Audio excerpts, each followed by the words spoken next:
3 gars de cette aventure avec lesquels tu penses que j'aurais pu matcher. Dès que je vois quelque chose qui me plaît pas, j'arrive plus à être dans la relation. C'est soit on l'a pour la vie ou soit on l'a pour une nuit. Voilà. Hello mes beautés, c'est Colette, j'espère que vous allez bien. Comme vous le savez, j'ai tourné une émission de dating basée sur l'astrologie qui s'appelle Cosmic Love. Le concept, c'était de faire matcher nos thèmes astro. J'ai donc aujourd'hui décidé d'inviter la merveilleuse Perrine pour qu'on vous donne vos meilleures compatibilités et que vous puissiez vivre un peu votre aventure Cosmic Love à votre façon. Hello les cocopotes! C'est incroyable! Merci à toi Colette de m'avoir invitée ce matin. Bonjour à tes beautés, donc je me présente Perrine. Vous m'avez peut-être déjà vue à plusieurs reprises à travers ma chaîne TikTok Fenty ou encore à travers mon Instagram ou mon site internet Perrine Fenty qui est dédié donc à l'astrologie. On voulait savoir comment t'en es arrivée à t'intéresser à l'astrologie. De par mes lectures, l'astrologie en fait m'a toujours plu parce que j'ai voulu apprendre un peu plus sur moi-même quand j'étais plus jeune. D'ailleurs, c'est quoi ton signe astrologique? Je te l'ai pas demandé. Donc je suis Cancer. On commence. Il faut savoir qu'en astrologie, on a beaucoup tendance à s'intéresser seulement au signe solaire, mais notamment dans l'émission, ils ont fait la compatibilité de tout notre thème astral entier. Et je voulais qu'on se refasse un point là-dessus pour que tout le monde comprenne qu'il n'y a pas que le signe solaire qui compte en astro et notamment en compatibilité amoureuse. Oui, tout à fait. Donc en fait, on a plusieurs signes. Donc il y a les signes solaires comme tu l'as dit, mais il y a aussi les signes lunaires. Il y a le signe lunaire, l'ascendant, il faut prendre en compte toutes les maisons. Il faut savoir que par exemple, un couple peut pas fonctionner et pas être compatible sur son signe solaire, mais vous pouvez très bien fonctionner sur votre maison du travail et avoir une association plus professionnelle ou avoir une association beaucoup plus spirituelle. Je vous laisse checker vos thèmes astro. On se fait un descriptif des signes pour commencer, pour savoir comment ils sont en amour, quelle personnalité ils ont, quel type d'amoureuse, ce qu'ils recherchent. On commence avec mes préférés. Je plaisante, c'est pas mes préférés, mais il faut savoir que mon associé est bélier. J'ai tendance à croire qu'il fonce beaucoup en amour. Est-ce que c'est vrai? Oui, tout à fait. Donc les béliers, ce sont de vrais fonceurs, donc ils sont très spontanés. Il va vraiment chercher une personne de très charismatique, qui se montre, qui aime briller et qui, comme lui, aime monter jusqu'aux étoiles. Les lions, ils adorent briller, ils adorent se montrer, ils ont ce côté vraiment narcissique, de la tête aux pieds. La tête aux pieds. Même au niveau mental, en fait, on a l'impression qu'ils ont tout. Et c'est juste comme ça, en fait. Ça, leur paraître tel un pan, voilà, ils sont là, ils montrent leurs plumes, et nous, on tombe dans le filet. Le Sagittaire est très fonceur également, donc il faut le challenger à chaque fois, ils sont très aventureux. Ils adorent justement se fixer de nouveaux objectifs et sont beaucoup dans l'apprentissage. Ok, voilà, vous avez le conseil pour séduire un Sagittaire. On passe au signe d'air. Alors le Verseau est très volatile, c'est une personne très indépendante, c'est une personne qu'il faut surtout pas oppresser et très créative. Est-ce qu'ils sont rebelles un petit peu les Verseaux? J'ai entendu ce cliché. Oui, tout à fait. Il faut pas lui poser un cadre parce que ça, il va tout de suite le briser. On passe à la balance. Ma maman est balance, comment séduit-on ma maman? Donc ce sont des personnes très hésitantes, par contre ce sont des amoureuses de l'amour. Elles papillonnent énormément, donc elles feront tout pour justement entourer les personnes qu'elles aiment, donner tout l'amour dont ces personnes ont besoin. Le petit défaut, c'est qu'elles peuvent être très éparpillées, elles veulent être là pour tout le monde et généralement à vouloir trop se disperser. Elles s'oublient elles-mêmes un petit peu. Elles-mêmes. Ma maman, elle a tendance à faire ça. Et donc si on veut arriver à se mettre avec une balance, il faut quoi? Avoir un petit peu de poigne et limite prendre les décisions? Mais carrément, il faut avoir un sacré tempérament, poser des limites parce que la balance peut être amoureuse de vous. Mais du jour au lendemain, son cœur peut aller avec une autre personne. Voilà. Ok, difficile de s'attaquer aux balances donc. Oui. Sur les Gémeaux, dernier signe d'air. Alors les Gémeaux, très volatiles, très joueurs. Bon, je n'ai rien contre vous les Gémeaux, mais il faut se l'avouer. Voilà, il faut se l'avouer. Vous êtes des grands acteurs qui vont nous sortir tout ce qu'on aime et au final par derrière ils vont papillonner derrière notre dos. D'accord. Voilà. Et disons qu'ils ont un très beau tableau de chasse. Sympa les Gémeaux. Comment on séduit un Gémeaux? On sait jamais si ça peut vous servir. C'est vrai. Alors le Gémeaux c'est très facile, donc il est très taquin. Donc il faut beaucoup être dans la plaisanterie. Pas du tout être casanière parce que lui ce qu'il adore c'est sortir, découvrir de nouvelles personnes, avoir de nouveaux contacts, donc faire la fête. Généralement c'est dans ce genre d'endroit qu'on rencontre notre Gémeaux. C'est dans cet endroit qu'on le perd aussi si j'ai bien compris. Oui, tout à fait. On passe au signe de terre, je pense qu'ils sont un petit peu plus sérieux et posés. Et on commence avec mes préférés, les taureaux. Je suis ascendant taureau d'ailleurs. Oui. Et je t'avoue que j'adore ces épicuriens. Ils adorent la stabilité, donc ce sont des personnes très sérieuses dans la vie en général. Ils apportent beaucoup de confort, on va dire, et de sécurité affective. Il ne va pas se donner en fait très facilement à la personne. Généralement, ils peuvent paraître très froids aux premiers abords, et au final, il faudra creuser et apprendre à se connaître, et au fil du temps, le taureau peut s'attacher à vous. Ok, entreprise complexe. Et pour les Capricornes alors? Ce sont des personnes très organisées, très responsables, très carrées, qui sont un peu plus renfermées sur eux-mêmes. Aller vers eux, c'est vraiment, il faut qu'il y ait quelque chose, quoi. Donc s'il y a rien, c'est mort et de toute façon, ça sert à rien qu'on force. Disons qu'il faut être vraiment s'armer de patience pour aller vers le Capricorne, parce que le Capricorne ne vous laissera pas rentrer dans sa vie si facilement. Ce qu'ils aiment, c'est les relations sérieuses et solides dans le temps. Ils ne vous donneront pas son cœur aussi facilement, donc il va falloir creuser. J'ai l'impression que se mettre avec un signe de terre, tu sais, je me vois avec une pelle comme ça, et limite je creuse ma tombe, quoi. Enfin, Clairement. C'est l'enfer. Il faut creuser, surtout dans le Capricorne. Et la Vierge alors? C'est une personne de stabilité, elle a besoin vraiment de douceur, c'est une personne aussi organisée et responsable, mais elle adore être au petit soin des autres. Oh, donc finalement la Vierge, voilà, il suffit, en fait elle sera toujours présente pour la personne qui en aura besoin. Si elle veut raconter ses problèmes ou si elle a besoin d'un confident ou d'une confidente, la Vierge est parfaite. D'accord, donc la Vierge est une oreille super attentive, et pareil, comment on les séduit? Alors pour les séduire, ça va être très simple, de la douceur, de l'amour, et puis c'est tout. On passe au meilleur, à savoir les signes d'eau. Oui, enfin. Et on commence avec le Cancer. Le Cancer, c'est quelque chose. Nous sommes des personnes très entières, donc on se donne. Donc c'est quand une personne vraiment nous tient à cœur, on se donne à 100% pour cette personne, quitte à ne plus compter nous-mêmes. Bon, on est un peu possessif. Un petit peu, hein. Oui, voilà, mais on essaie de faire avec. Et pour nous séduire, ce n'est pas si facile que ça. On peut être très froide, très fermée. Beaucoup pensent que les cancers sont très hautains, alors que pas du tout. En fait, on a un petit cœur et on attend que ça, qu'une personne nous fasse rire, nous enlève cette carapace qu'on peut avoir. Mais j'ai remarqué que vous aviez une carapace, les cancers, parce qu'après, en plus, vous donniez tout en amour et que comme vous pouviez pas donner tout à tout le monde, vous aviez tendance à mettre des barrières au début. On donne notre cœur que à ceux qui le méritent. On passe au Poisson. Généralement, on décrit le Poisson comme une personne très sensible, qui a besoin d'amour et qui rêve d'amour, de la relation parfaite, de la personne qui justement soit capable et soit sûre d'elle pour l'accompagner. Mais j'ai l'impression qu'on rêve tellement d'amour qu'on n'arrive jamais à se poser. Tu sais, moi j'ai vraiment tendance à rêver la relation avant même de la vivre et à m'emballer très très vite, à avoir toute la relation dans ma tête, à me dire mais waouh, ça va être merveilleux. Et en fait, la réalité ne colle souvent pas à ce que je suis en train de vivre. Et donc, je vais rêver vers une autre personne.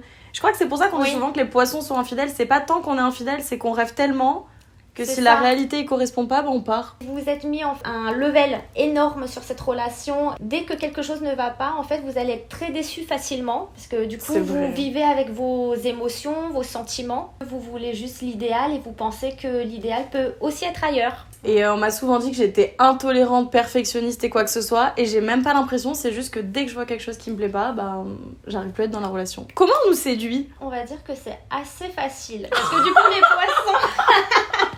Soyons clairs, les poissons, vu que vous idéalisez beaucoup l'amour, il vous suffit en fait d'être au petit soin pour vous, de vous regarder dans les yeux, d'avoir ce côté protecteur, de vraiment s'intéresser à vous, de parler aussi de votre enfance, de votre quotidien, de ce que vous êtes au final dans la vie de tous les jours, et vous craquez. Franchement, j'ai pas envie que vous écoutiez cette vidéo, je veux pas recevoir des messages en mode hey, salut, comment s'est passée ton enfance? On passe aux Scorpions, qui ont un côté hyper mystérieux et hyper profond et qui ont tendance à aller directement là où le sujet est intéressant et à pénétrer toutes les barrières. On dit souvent que les Scorpions sont dans la destruction, au niveau relationnel, mais beaucoup en amour, parce que juste ce sont des personnes qui ont un tempérament très très fort. Quand ils aiment, ils sont très possessifs, ce qui est à eux en fait doivent rester à eux. En plus d'avoir un caractère très très fort, ils ne laisseront pas la personne qu'ils aiment partir ailleurs. Et comment on séduit un Scorpion alors, si tant est de vouloir une relation possessive? Il faut lui montrer qu'on est une personne très sérieuse. Voilà. Ok. C'est-à-dire qu'il faut montrer au Scorpion ce qu'on veut vraiment dans la vie. Est-ce qu'on veut vraiment une relation passionnelle, une relation sérieuse ou une relation sans lendemain? Demain. À partir de là, notre Scorpion, c'est soit on l'a pour la vie ou soit on l'a Pour une nuit. Voilà, c'est ça. N'hésitez pas à nous mettre en commentaire de quel signe vous êtes et si vous correspondez au descriptif, au portrait de votre signe, on veut tout savoir. Je te propose qu'on se fasse les meilleures associations, les meilleurs couples. Comme je vous disais, là-dessus, prenez bien en compte, pas forcément que votre signe solaire, vous pouvez aussi prendre votre ascendant et voir avec qui vous matchez en termes d'ascendant, en termes de signe lunaire et vous amuser à faire quelques compatibilités. Avant tout, je te donne mon top 3, les personnes D'accord. avec qui je crush, mais vraiment tout le temps, avant que tu détruises mes illusions. Bon. Mon top 1, c'est le lion. Top 2, attention, roulement de tambour, c'est les cancers.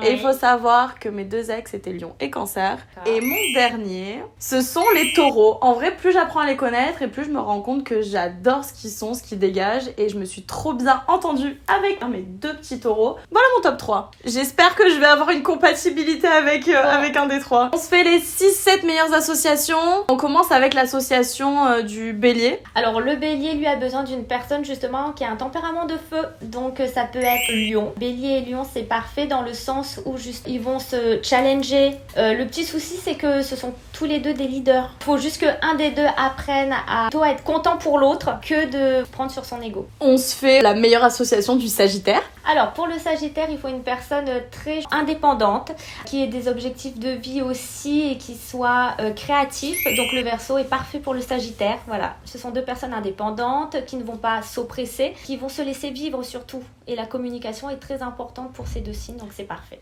Bah j'aurais pas prédit, je connais pas si bien que ça ces 2 signes, donc je suis contente de savoir qu'ils matchent. Ah oui. Je pourrais faire des petits matchings entre mes potes sagittaires et verseau. On se fait maintenant la compatibilité de la balance. Alors la balance va carrément bien avec le gémeaux. Parce que la balance est une amoureuse de l'amour, elle est aussi très volatile. Elle a besoin en fait de vibrer et le gémeaux ne peut que lui apporter ceci. Ils sont tous les deux dans la communication, ils adorent les débats. Non mais attends, c'est dingue parce que ma maman est balance et mon papa est gémeaux.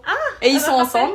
D'ailleurs, n'hésitez pas à regarder la petite vidéo qu'on a tournée ensemble où ils réagissent à mon passage TV. Je trouve ça dingue, tu valides le couple de mes parents quoi. Oui, c'est trop mignon, bah voilà. On se fait ensuite la vierge. La Vierge, il faut une personne qui soit très posée, voilà, un tempérament assez calme. Donc la Vierge, elle peut bien aller avec le Poisson ou encore le Cancer.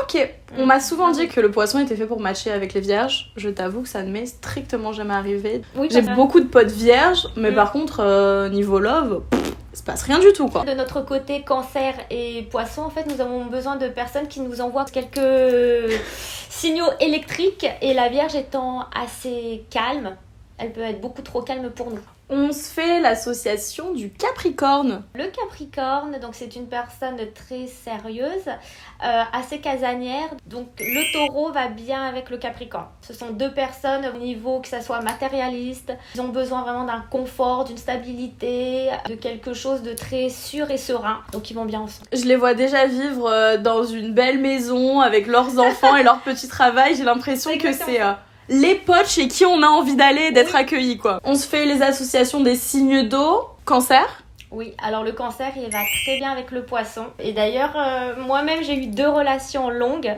Donc en fait, ça match hyper bien. Et Voilà. avec qui on met nos petits scorpions alors? Les Scorpions peuvent aller autant avec le Cancer ou encore le Poisson, parce que justement, eux, ils ont besoin de se sentir aimés. Ils ont besoin d'être rassurés, les Scorpions, pour éviter justement de déborder et d'être dans l'autodestruction. Et le Cancer, le Poisson, peut lui apporter justement cette satisfaction en termes d'amour. Dites-nous en commentaire si votre compatibilité est la bonne et si vous aussi vous avez un ex ou d'ailleurs une personne avec qui vous êtes en ce moment de ce signe-là. Est-ce qu'on pourrait, petit dossier croustillant, avoir le pire couple du zodiaque? Pour moi, le pire, c'est le Gémeaux et le Poisson. Mais non. C'est 2 contraires qu'il faut vraiment éviter. Le Gémeaux est trop aventurier, beaucoup trop volatile, un tempérament mais beaucoup trop volcanique pour notre Poisson. Mais j'ai l'impression qu'en plus, si le poisson est libre et le gémeaux est libre, limite ils vont jamais se rencontrer quoi. plus on va donner de la liberté aux Gémeaux et plus il va en profiter. Mais il va en profiter pour aller voir les amis, pour aller voir d'autres personnes et être toujours dans la séduction. Alors que le Poisson, lui, même si on lui donne sa liberté, il restera toujours entouré de ses vrais amis. Le Poisson n'a pas besoin d'être dans la séduction pour se dire qu'elle plaît. Ouais. Ça me fait trop rire. Et mon élément est connecté, elle est Poisson, et elle est connectée aux Gémeaux et à un Poisson. Donc tu viens quand même de nous dire que c'est le pire couple possible. Oui, pour moi, oui. On est sur vraiment des bases totalement opposées. Donc on dit souvent que les opposés s'attirent, mais je n'y crois pas trop. Des fois, on a vraiment besoin d'être complémentaire avec la personne qu'on est pour justement avancer et avoir une longue relation. J'ai l'impression que tu décris mon aventure. Ils étaient tellement différents et on avait deux mantras. C'était que nous, on était les qui se ressemblent, s'assemblent. Oui. Et eux, c'était les opposés. Enfin, les contraires s'attirent, quoi. D'accord.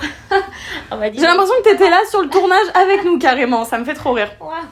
Maintenant que je connais les meilleures et les pires compatibilités, tu sais ce que je vais pouvoir en faire ? Oui. Je vais pouvoir les demander en consultation de thérapie de couple. J'ai un diplôme en sexothérapie et en thérapie de couple et donc je propose des consultations et des coachings aussi bien sur des thématiques de sexo que sur des résolutions de problèmes d'enfance pour arriver à être mieux dans ses relations. Je pense que maintenant je vais carrément poser la question à mes clients, quels signes ils sont pour savoir si je dois arranger leur couple ou si je leur dis désolé, vous êtes Poisson et Gémeaux, c'est foutu. Non. Trêve de présenterie, toutes les vidéos qui vont suivre seront sur des thématiques beaucoup plus axées autour de la sexothérapie, du désir, mais aussi des problématiques d'enfance et de tout ce que vous avez à résoudre avant de pouvoir être en couple. Donc n'hésitez pas à vous abonner si ces thématiques vous plaisent pour pas manquer les vidéos qui vont arriver. Imaginons si j'avais été élément et qu'on m'avait fait matcher avec 3 gars de cette aventure. Avec lesquels tu penses que j'aurais pu matcher? Déjà, moi je dirais que le premier match, peut-être le Cancer que tu m'as montré. Andrea. Parce que pour moi, en termes de compatibilité, il n'y a pas de hasard. Pour moi, le Poisson, il va toujours avec le Cancer. C'est vraiment une compatibilité, une association parfaite. La deuxième. Celle qui a le signe Scorpion, parce que ça matche bien. Après, tout dépend aussi de tes goûts. Et la troisième et dernière? Alors pour moi, ça serait le Taureau. Voilà, une belle association. Sache que les taureaux, dans l'émission, il y en avait 2. D'accord. Donc là, tu viens quand même de me donner 4 candidats. Patrick, Vincent, Andrea et Flo. Je voudrais savoir ce que tu penses du concept de l'émission. Je trouve que ce concept est extraordinaire dans le sens où jusqu'à présent en fait on a toujours des téléréalités, des émissions où on a plusieurs candidats qui sont mélangés ensemble et beaucoup s'attirent par le physique, alors que là on a un concept bien précis et moi-même qui crois en fait aux signes astrologiques, etc. Je trouve que se dire qu'on peut finir avec l'association parfaite, la personne qu'il nous faut dans notre vie en général, c'est quelque chose de beau. Moi, je sais que j'ai toujours tendance à mes dates à demander quand même de quel signe être ôté parce que style, si t'es Gémeaux, c'est rédhibitoire. Mais par contre, je me suis jamais dit, tiens, je vais me laisser guider par les as pour voir avec qui je pourrais m'entendre. Et c'était impressionnant. C'est-à-dire que nous, notre compatibilité, c'était celle d'âme-sœur et style, on devait être pareil parce que nos thèmes étaient très similaires. On a fait un copier-coller. Sur la façon de penser, la façon de voir l'amour. Quand on avait des grands débats à 10... Oui. Et qu'on posait une question, est-ce qu'on a le droit de parler avec ses ex? Il y avait style 80% des gens qui étaient là en mode non, c'est mort. Et nous on disait oui. Mais ça ne m'étonne pas en fait. Sur tous les points. Mais même sur le style vestimentaire, on se ressemblait, même sur l'humeur du matin. Pour toutes les personnes qui croient pas en l'astrologie, elles ont qu'à regarder nos 2 thèmes astrales et à comprendre qu'on est censé être pareil et que c'est le cas quoi. Et c'est pour ça que moi j'adore l'astrologie parce qu'en fait c'est un moyen en fait d'apprendre à se connaître mais aussi de comment réagir avec les autres quand on connaît leurs signes, les faux pas à éviter, les choses dont cette personne a besoin justement pour améliorer et faire en sorte que cette relation soit épanouie. Donc tu te sers de l'astrologie dans ton quotidien quoi. Oui, mais normalement je ne le dis jamais. C'est vrai que t'as tellement peur, tu sais, d'être cette personne flippante qui dit salut, c'est quoi ton signe au fait? Oui, parce que c'est très important pour moi et qu'en fait je vais agir en fonction de ce que tu vas répondre à cette question. Écoute Perrine, je te remercie d'avoir fait cette vidéo avec moi. J'espère que vous en avez appris plus sur vous et que vous avez vécu un peu votre Cosmic Love à votre façon. Franchement, c'était un plaisir. N'hésitez pas à aller découvrir la chaîne TikTok de Perrine. C'est Fenty, Fen.t.y. Où elle fait en fait de petites vidéos super sympas sur l'astrologie. Elle vous donne des petits portraits comme on l'a fait aujourd'hui et pas que sur l'amour d'ailleurs. Mes vidéos sont à la fois sur l'astrologie mais aussi sur tout ce qui est conseil love. Dans 2 semaines, on aura une nouvelle vidéo et la dernière sur l'émission. Ce sera une FAQ. D'ailleurs, n'hésitez pas si vous avez des questions auxquelles vous voulez que je réponde. Dites-le moi en commentaire. N'hésitez pas à être le plus cash possible. Je vous répondrai sans langue de bois. Je vous fais plein de bisous et puis on se retrouve dans 2 semaines.